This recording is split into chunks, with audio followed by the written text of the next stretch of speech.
Hi hello NEET aspirants future doctors welcome to Eduport. നിങ്ങൾ എല്ലാവരും പഠിക്കാൻ തുടങ്ങിയിട്ടില്ലടാ? എല്ലാവരും റിവിഷൻ ഒക്കെ തുടങ്ങിയില്ലേ? കൂടുതലായിട്ട് ക്വസ്റ്റ്യൻ പ്രാക്ടീസ് ഒക്കെ ചെയ്യുന്നുണ്ടെന്ന് വിചാരിക്കുന്നു.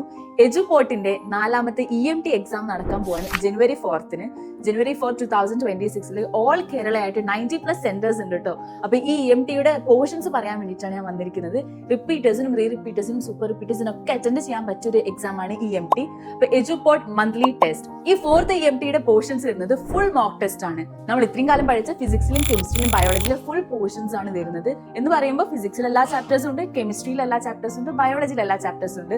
180 ക്വസ്റ്റ്യൻസ് 3 മണിക്കൂറായിരിക്കും നിങ്ങൾക്ക് ഈ എക്സാമിന് ഉണ്ടാവുക. അപ്പൊ എല്ലാവരും നന്നായിട്ട് പഠിക്കുക. നീറ്റിന്റെ ഫുൾ സിലബസ് എല്ലാവരും റിവിഷൻ ചെയ്യുക, കൂടുതലായിട്ട് NCERT വായിക്കുക, കുറെ മോക്ക് ടെസ്റ്റുകളൊക്കെ ചെയ്തിട്ട് ഈ ഒരു EMT എക്സാം എഴുതി കഴിഞ്ഞാൽ നിങ്ങളുടെ റാങ്ക് എവിടെ വരുന്നത് നിങ്ങൾക്ക് മനസ്സിലാവും. അപ്പോൾ ഓൾ കേരള റാങ്ക് വരുന്ന സമയത്ത് എവിടെയാണ് നിങ്ങൾ നിൽക്കുന്നത്, ഇനി എങ്ങനെയൊക്കെ ഇംപ്രൂവ് ചെയ്യണം എന്നുള്ള ഒരു ഐഡിയ നിങ്ങൾക്ക് കിട്ടും. അതറിയാൻ വേണ്ടി നിങ്ങൾ എല്ലാവരും ഈ എക്സാമിന് രജിസ്റ്റർ ചെയ്യുക. താഴെ ലിങ്ക് കൊടുത്തിട്ടുണ്ടാവും കേട്ടോ. അപ്പോൾ ഓക്കെ, ബൈ.